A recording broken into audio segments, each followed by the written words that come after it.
things, when fun is involved between you and the other person, you like to hoard all of the fun? No. Or none of the fun? Not true. Not true at all. Because that's why I want to do it with like 6 or 7 people, so that I am not hitting just a single person and I am just an entity of chaos. I would just want to play mini golf. Anyway, there's nothing mini about this set. It's a big one.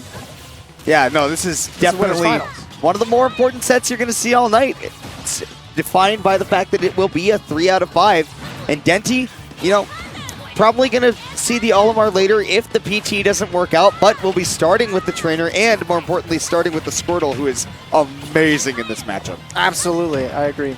Using that upper to catch the platform movement, but that fair a little bit preemptive. Awestin just patient enough to find his way out of that platform situation. Forward throw. Yeah.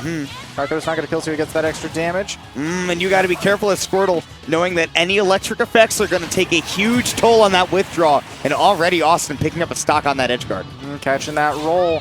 Now Zard is out. Will he have an opportunity to swap over? Ooh, back here.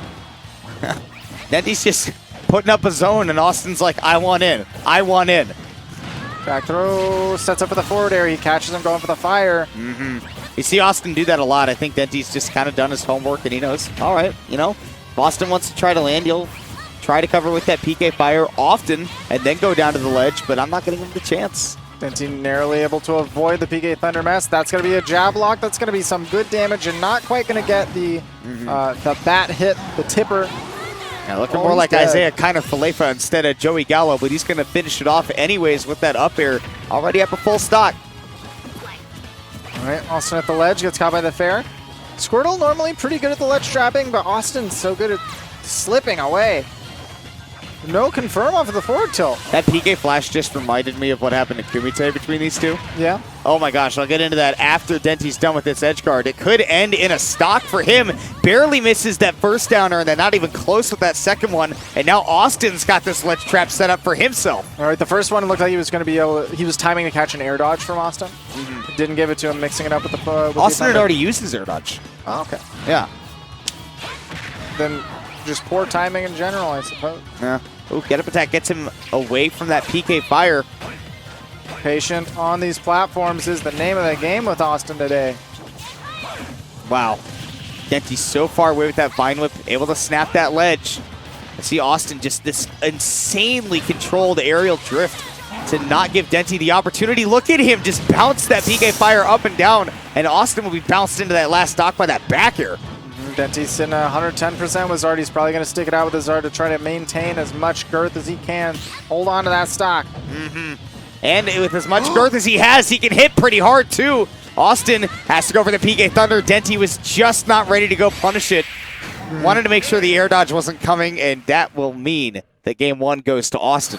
Charizard definitely tall enough to get by that back air out of shield. Definitely unsafe enough as well. Awestin going up a game, but Denti kept it close. It looked like the pace was always kind of set by Awestin. Denti was trailing, but he was keeping it, you know, same stock. At least it was competitive. Yeah, definitely close. I mean, I would still like to see more of the Pokemon trainer because, you know, I think that you want to try to make the adaptations. You want to figure out what you're doing right, but Denti's going to find that Brawl tag. He's going to go to the Olimar, and he's going to say, I don't need adaptations. I need another character. Maybe a bit of both. Column A, column B. By the way, to remind you of what happened to Kumite, withdraw plus PK flash equals rebounds. Equals funny. Yeah, equals funny. I love it. Yeah. That's my favorite Ray William Johnson show. Equals funny. What? It was a... Never mind, I'll tell you later. I'll tell you right now. I'm so sad that we're not on the same wavelength at all today. I never watched Ray William Johnson once. You're out of your mind. It was a joke. It's fine. Your mom's a joke. That's not true. That's not, yeah, that wasn't nice. I'm sorry. We should talk about this match instead. Because this is sure to be anything but a joke. Denti pulling out this Olimar means that it is time for him to hunker down and get serious.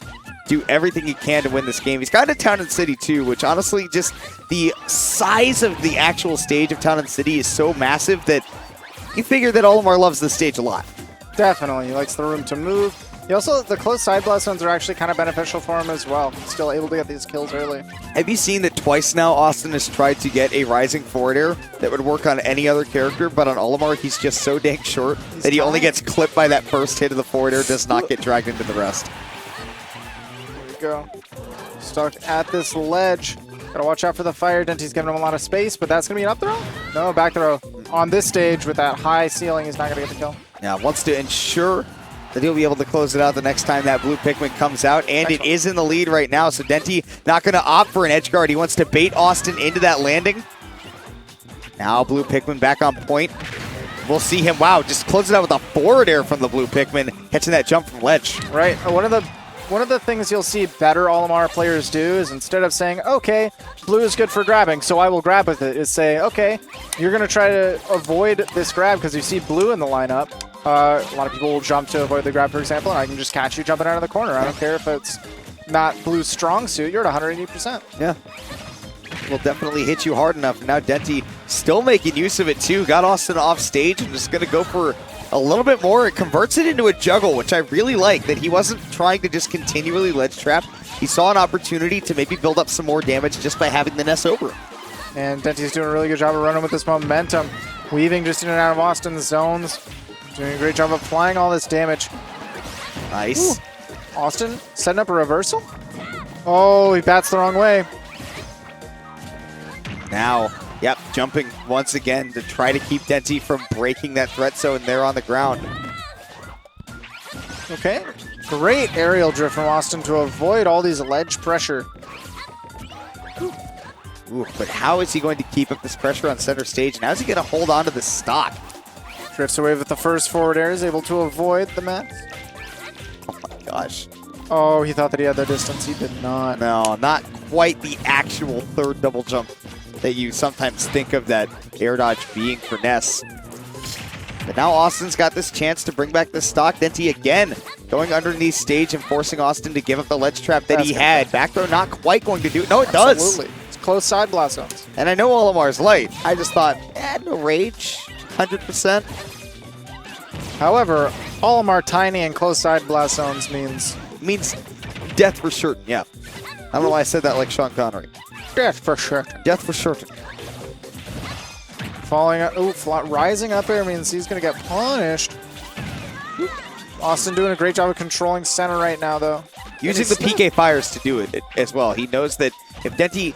I think if Awestin can pick up on the cadence that Denti's throwing these Pikmin, if he can know when that's happening, the PK fires are going to be so huge for him. Even if it's a red Pikmin, just get those hitboxes out there. That's one... He didn't even get the yellow Pikmin off because PK Flash is electric. That's so sad. Back air catches the jump. Austin's ledge trap again, but Denti is so good at slipping out of the corner. Ooh, he's not going to slip away from that grab, though. You saw Denti mashing for his life. He's still able to live.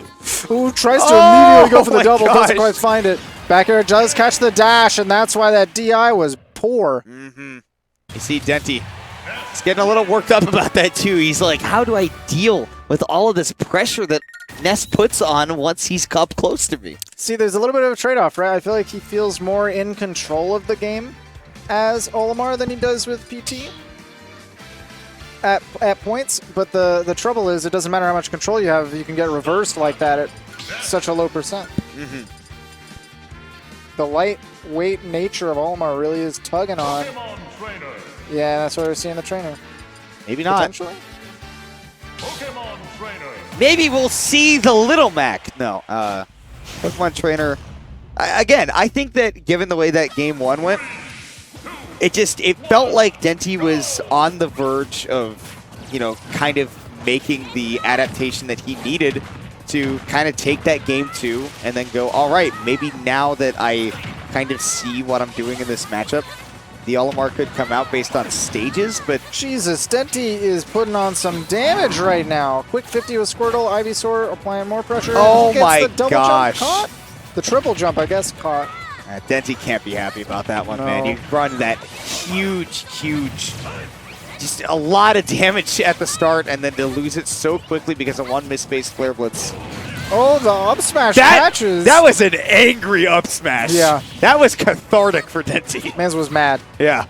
He said, I want you to sleep with the fishes with this spore. Shout outs to Fight Me IRL too. You guys might want to go check that out on Smash GG. Bless. Wow, Denti trying to catch that aggressive fade in from Awestin that we see so often by giving him the noggin. DK fire though. If he got that double, he would have gone for the dunk. But now I've got to play around that Razor Leaf full screen. He's able to fight his way, push Denti into the corner. Nice use of these Razor Leaves to get rid of these projectiles from Awestin. Oh, the dare doesn't set anything up. Awestin didn't get bounced nearly high enough. Oh, interesting that he activates that downer on the PK fire. Now covers the platform, sends Awestin up, and Denti says, okay, like you said, Denti only wants to play if he is in control. And right now, he feels like he's in control. Look at the damage. Quick 25. That back throw is not going to do it yet. Battlefield is big. You are a big boy as Charizard, but yeah, you've got to know that even though the Flare Blitz helps against a lot of characters, Awestin can punish you by just standing on stage. I mean, Charizard had to Flare Blitz to recover. He had no way to make the distance otherwise. Or at least no discreet way that Awestin couldn't chase. That's a much bigger hitbox than I realized. Waterfall, man. Pretty potent. Causes some flinching when you see it do that. Oh my god. Okay, Denti can make that back. He's going to switch to the Charizard. Wow. Tossed him up. All the spaghetti. It's going to be a back throw to the back air. Yes, it is. Good call. Ooh. Wow. Ooh. That is just a match full of clutch mode. Neither of these guys are ready to chill out right now. They are in full power mode right now. Look at the stance. They're both activating their thinker. I feel like if I walked in between those two right now, I would explode. Yeah, I would actually just get like Team Fortress 2 gibbed. The tension is palpable. You could cut it with a joke. If you walked in between them, you'd feel like you were in Houston because you could feel the thickness of the tension in the air. Well said. I fully agree. Maybe now with this house preview music on, it's you know, maybe a little bit of therapy for the soul. I hate this. Okay, there we go. A little bit bandy. Just one climb up the scale. Neighbor's happy. Yeah, I'm a lot happier now. Let's see if Austin's going to be a lot happier on the smaller stage with the monoplat layout. Are you doing a good job? That Ness loves this. Drift into that corner. Both characters do. Especially Ivysaur loves this. Ivysaur, especially of the trainer Pokemon. I don't know that Zard gets too much off of this stage in particular. Squirtle gets a little bit. Ivy gets a lot. But Ness is always having a good time here. And that might be a swing. Oh my gosh, just mistimed on that down air from Denti. Now Awestin, he's back on stage. Wants to try to get back into center and give himself that little bit of the helmet with that mono platform and taking that first stock. That's a big lead to have right now, 67% and climbing on this big body. Awestin so far has done a great job of calling Denti's defensive jumps. That's going to be a back throw, doesn't combo into anything, doesn't have the landing strip. Oh, that's big. Ooh, he doesn't punish. Yeah, I thought that for sure having that that air dodge come out first would be huge for Denti, but no dice afterwards. And Awestin, he's kind of figured out that rhythm that Denti has, the cadence, and how he wants to get off the ledge. Yeah, you can see. So hard to deal with that PK Thunder. Back air catches. Look at that little mini pop-off from Awestin as he got that stock. I think he knows he's basically, if Denti doesn't change up this rhythm, Austin's got this in the bag right now. 2 back airs. I thought we were going to see a third. Drag down up air, and then he kite blocks himself. Oh my god. What a wild game. And here you thought Denti could be bringing some schmoves. Wanted up falling up air to try to ladder off the platform. Just going to forward throw. Oh my gosh. He's dead. He's actually dead. Oh, he's not dead. He saved his jump extra hard, and he played around that nair so well. That was the most intelligent recovery from Awestin right there. Great movement around. Ooh. Pre-nerf. That would have been it. Absolutely. He got clipped. I thought he was dead, and Awestin with that neutral air. Denti has to flare blitz to come back. Oh, what the heck? Wow. And you can't even be mad after something like that happens because you go, of course the PK Thunder 2 would hit me.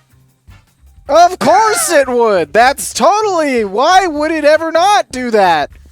That's How could I possibly challenge that? That had to hit like Charizard's head sticking above the ledge or something like the last frame invulnerably. You forget that Charizard has the most absurdly broken big hitbox comparative to his body in this game.